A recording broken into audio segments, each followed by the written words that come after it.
Hello friends, welcome back to my YouTube channel. आज हम आपको बताने वाले हैं RSCIT का आंसर की।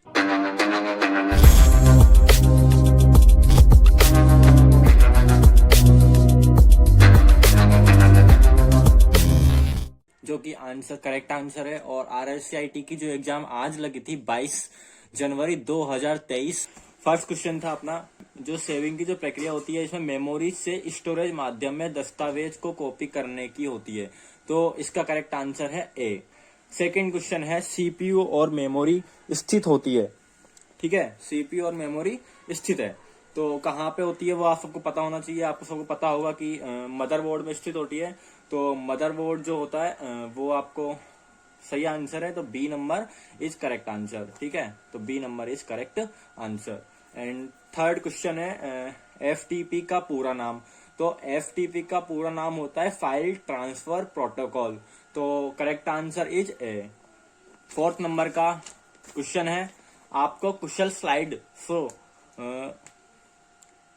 प्रेजेंटेशन बनाने में कौन सा एप्लीकेशन सॉफ्टवेयर सक्षम बनाता है।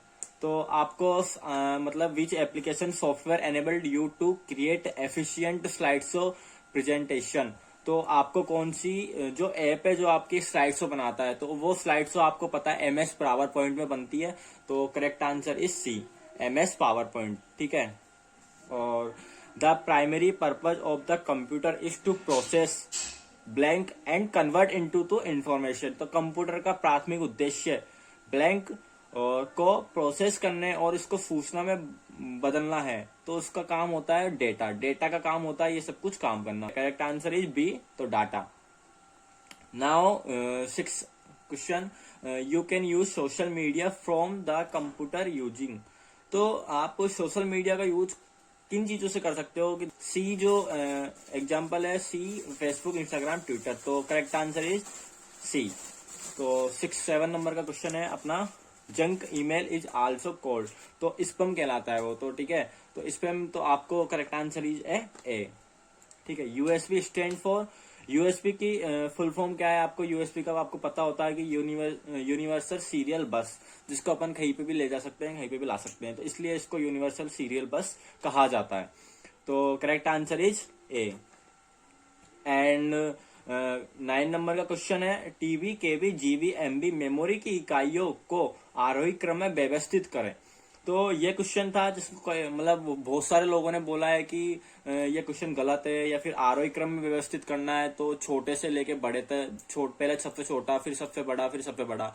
तो बोलते हैं ऐसा है, तो ऐसा कुछ नहीं है भैया, ये क्वेश्चन सही है। आपने एक बार सही से पढ़ा नहीं होगा। असेंडिंग का मतलब होता है सबसे पहले बड़ा, फिर उसके बाद सबसे छोटा, फिर सबसे छोटा। किसी लोगों ने बोला है कि भाई जो एग्जाम्पल दिए हैं वो गलत है, तो इसलिए क्वेश्चन सही नहीं है। ये क्वेश्चन सही है। तो आपको सबसे बड़ा चीज करना है, पहले सबसे बड़ा होता है टीवी, उसके बाद में होता है जीबी, फिर उसके बाद में होता है एमबी, फिर उसके बाद में होता है केबी। तो करेक्ट आंसर इज सी। ठीक है, 10 नंबर का क्वेश्चन है, compact disc recordable CDR is A. मतलब जो CDR होता है वो एक क्या है, मतलब कॉम्पैक्ट डिस्क रिकॉर्डेबल क्या है, रीड ओनली डिस्क है ओनली वो। तो ठीक है, read only disc, correct answer is A. ठीक है, 11 नंबर का क्वेश्चन है आपका, स्टेटमेंट दिए गए हैं आपको, 2 कथन दिए गए हैं। तो शिफ्ट प्लस डी से क्या होता है, शिफ्ट प्लस डी से जो हट जाती है वो, मतलब आपने जो कुछ भी फाइल होती है वो डिलीट हो जाती है। तो इट्स करेक्ट। बट और सेकंड नंबर का जो क्वेश्चन है जो कि विंडो 10 है, जो कि मेरे पास है, तो इसमें मतलब इसका जो ये उपयोग, ये जो कथन है, स्टेटमेंट है, ये भी सही है। तो दोनों ही सही होने की वजह से इसका करेक्ट आंसर इज डी। ठीक है, कथन एक और कथन दोनों ही सही है।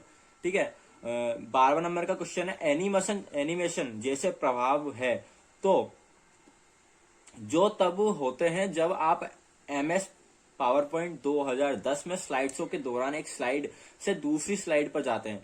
तो ट्रांजेक्शन, स्लाइड ट्रांजेक्शन जो होता है ना, ये कब होता है MS पावर पॉइंट में, तो अपन स्लाइड ट्रांजेक्शन करते हैं ना, तब होता है ये। तो करेक्ट है इस आंसर सी।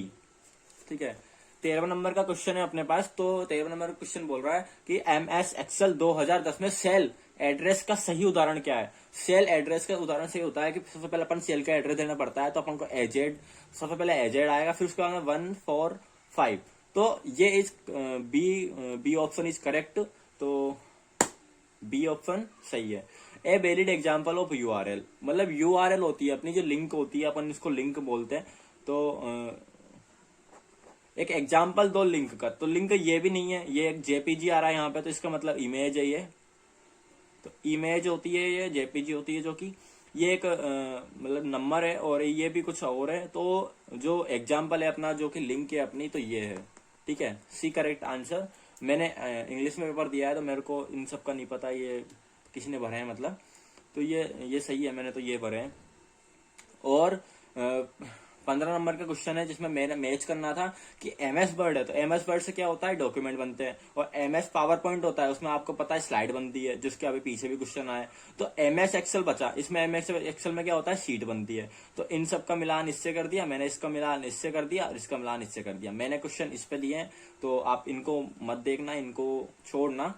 ठीक है, और करेक्ट आंसर इज सी। ठीक है, फिर इसके बाद में आता है, क्योंकि आपने देखो फर्स्ट को मिला दिया आर से, तो फर्स्ट को मिला दिया आर से, सेकंड को मिला दिया आपने क्यू से, सेकंड को क्यू से, एंड थर्ड को आपने मिला दिया पी से। तो करेक्ट आंसर सी। ठीक है, फिर मिलते हैं अपन 16 नंबर के क्वेश्चन पे। अब 16 नंबर का क्वेश्चन बोल रहा है, निम्न में से कौन सा एप्लीकेशन सॉफ्टवेयर नहीं है। तो सॉफ्टवेयर कौन सा एप्लीकेशन नहीं है वो आपको बताना है। तो देखो बीएलसी मीडिया होता है, ये भी एक सॉफ्टवेयर है। और एडोबी रीडर जिसमें अपन डॉक्यूमेंट ओपन करते हैं, वो भी एक ऐप है। फोटोशॉप होती है जिसमें अपन फोटो एडिटिंग करते हैं या फिर सब कुछ करते हैं। तो ये सब कुछ ऐप है, एक सॉफ्टवेयर है ये भी। तो तीनों में से फॉर एग्जाम्पल एक ये नहीं है, विंडो एक्सपी, क्योंकि एक विंडो होती है, ये नॉट ए सॉफ्टवेयर। तो करेक्ट आंसर इज आपका ए। ठीक है, फिर आता है आपका inbox in email client is. तो ईमेल क्लाइंट में, इनबॉक्स में जो एक क्या होता है, मतलब कि एक स्थान जहां इनबॉक्स क्या होता है, और जो कि ईमेल में होता है ना, जो इनबॉक्स, ईमेल में जो इनबॉक्स होता है वो क्या होता है, उसमें क्या आता है। तो उसमें आता है देखो, एक स्थान जहां भेजे गए ईमेल रखा जाता है। तो 17 नंबर का क्वेश्चन है, ईमेल क्लाइंट में इनबॉक्स, मतलब जो ईमेल होती है उसमें जो इनबॉक्स होता है उसमें क्या होता है, इनबॉक्स में क्या क्या चीजें होती है, इनबॉक्स में क्या होता है। तो इनबॉक्स में आपको पता है कि जो अपने पास ईमेल आई हुई होती है, जो अपन किसी के द्वारा प्राप्त करते हैं, वो ईमेल होती है, ना कि अपनी सेंड की हुई गई ईमेल। सेंड की गई ईमेल अपने हमेशा सेंड में होती है। तो आई गई हुई ईमेल जो आपने पास आई है, अपन ने जो रिसीव की है अपने ईमेल, वो ही उसमें होती है। तो उसका जो ऑप्शन है वो इस चारों में से एक भी नहीं है। आप पढ़ लीजिए एक बार, एक स्थान जहां भेजे गए ईमेल रखा जाता है। तो भेजे गए ईमेल तो अपन को सेंड में मिलती है। एक स्थान जहां अवांछित ईमेल रखा जाता है, एक स्थान जहां हटाया गया ईमेल को रखा जाता है, जो कि डिलीट में होती है, जो अपन ने डिलीट कर दी गई है ना। और इनमें से कोई नहीं, इसमें जो नन ऑफ दीज का आंसर है वो इज करेक्ट। तो डी आंसर सही है। एंड अब बात करते हैं 18 नंबर क्वेश्चन, निम्नलिखित में सबसे उपयुक्त विकल्प चुनिए। तो कि इसका आंसर है ए, इलेक्ट्रॉनिक भुगतान प्रणाली में डेबिट कार्ड और क्रेडिट कार्ड का उपयोग किया जा सकता है। अब बढ़ते हैं अब 19वें नंबर के क्वेश्चन। तो 19वें नंबर का क्वेश्चन है, निम्नलिखित में ईमेल फील्ड में दिए गए जब डी संदेश प्राप्त करेगा तो वह कौन सा ईमेल पते देख पाएगा। तो correct answer is C. 20 number का क्वेश्चन है, एम एस एक्सल 2010 में सबसे ऊपर बाई और वाले सेल का पता। तो एम एस एक्सल जो 2010 में सबसे ऊपर बाई और जो वाले सेल का पता होता है वो क्या होता है। तो आपको पता है A1 होता है। ठीक है, और इसका करेक्ट आंसर है ए। फिर है 21वां नंबर का क्वेश्चन, एम एस एक्सल 2010 में एक टूल है जो अज्ञात मान की गणना करने की उद्देश्य से पीछे की ओर काम करता है। तो गोल सिक इज करेक्ट आंसर। अब बढ़ते हैं हम 22वें नंबर का क्वेश्चन, ओटीपी का उपयोग सुरक्षित ऑनलाइन लेन देन के लिए अतिरिक्त सुरक्षा सुविधा में से एक के रूप में किया जाता है। ओटीपी का पूर्ण रूप क्या है, ओटीपी का फुल फॉर्म क्या है, वन टाइम पासवर्ड। तो एक ये पासवर्ड होता है, वन टाइम पासवर्ड। तो करेक्ट आंसर इज सी। 23वें नंबर का क्वेश्चन है, एम एस वर्ड 2010 में Ctrl+X Ctrl+C बटन दबाने में क्या अंतर है। तो Ctrl+C से तो आपको पता है कि कट करने के काम आता है ये। Ctrl+X से तो कट होता है, और Ctrl+C यानी कॉपी। तो Ctrl+C से होता है कॉपी। तो टेक्स्ट को कट करने के लिए Ctrl+X, और टेक्स्ट को कॉपी करने के लिए Ctrl+C। Correct answer is B. 23-24वें नंबर का क्वेश्चन है अपना, यदि कोई कंपनी ब्रोशर के प्रत्येक पृष्ठ के नीचे अपनी कंपनी का नाम और लोगो शामिल करना चाहती है तो किसका उपयोग किया जाता है? मतलब लोगो को ऐड करना है कुछ आर्टिकल का, मतलब कुछ भी, तो आपको फुटर का उपयोग करना चाहिए। तो फुटर का उपयोग करते हैं ज्यादातर सब। तो correct answer is C. Joystick मुख्य रूप से ब्लैंक के लिए किया जाता है, तो आपको पता है गेमिंग के लिए जॉयस्टिक का उपयोग किया जाता है। MS पावर पॉइंट 2010 में अधिकतम जूम प्रतिशत है।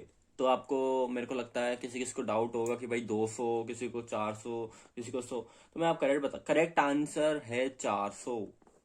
ठीक है, करेक्ट आंसर इज 400%।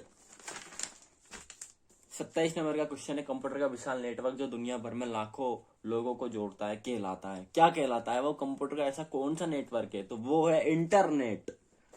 तो क्या आप सबको पता है? 28 नंबर का क्वेश्चन है, वेबसाइट का एक मुख्य पेज होता है जो वेबसाइट के बाकी पेजों के लिए एक द्वार के रूप में काम करता है। तो आपको पता है गूगल पे, क्रोम पे कोई भी वेबसाइट ओपन करते हो तो उनका जो सबसे फर्स्ट जो पार्ट होता है वो होता है होम पेज। जो आपको सबसे ओपन करोगे तो वही दिखेगा, होम पेज। उसके बाद में फिर आप जितनी भी लिंक खोलोगे सबका अलग अलग पेज बन जाता है। तो आपका जो मुख्य द्वार है वो है होम पेज। तो इस correct answer is home page. And एक सीडी में फाइल कॉपी करने की प्रक्रिया कहलाती है। तो भैया ये बात यहाँ पर सीडी की हो रही है, तो सीडी में अगर कॉपी कोई करेगा तो वो होती है वर्निंग, ना कि कॉपिंग। तो गलत आंसर है कॉपी, और करेक्ट आंसर है वर्निंग। अब आते हैं हम तीसरा नंबर का क्वेश्चन। आप MS ऑफिस दस्तावेज को PDF फाइल फॉर्मेट में कैसे सेव कर सकते हैं? तो आपको पता है PDF में सेव करने के लिए आपको सबसे पहले सेव एज पे क्लिक करना पड़ेगा। फिर वहां पे आपको फोटो में करना है या PDF में करना है, वो आपको चूज करना है। तो PDF चुने और उसके बाद में फाइल टाइप सेव कर क्लिक करके सेव हो जाएगी। तो PDF में चूज करने के लिए ये मतलब वो है। फिर है विंडो